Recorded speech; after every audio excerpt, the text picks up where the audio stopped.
there was kind of this weird thing for a while where I remember being a kid being like 5 through 10, 11 years old, like Pokemon was everything.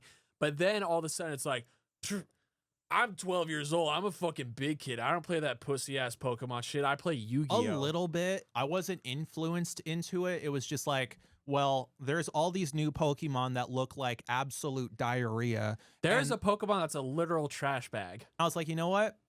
I'm going to go check out this show where Literally they play garbage. cards and they duel for their lives because they send people to the Shadow Realm and it's scary. Once I jumped onto Yu-Gi-Oh, I was not the same like after that. But then also Yu-Gi-Oh did do the same thing essentially. Like once they got past the Battle City tournament, I remember watching that as a kid and being like, fuck, I wish this shit was real. I bought a bunch of cards and then I bought the fucking dual disc.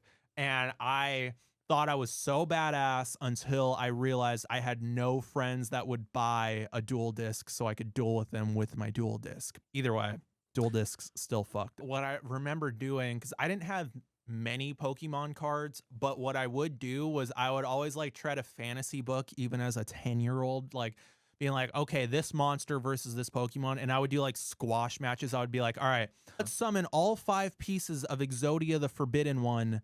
Let's pit him against Goldeen real quick. Or let's do the Dark Magician and let's have him fucking run a train on Togepi.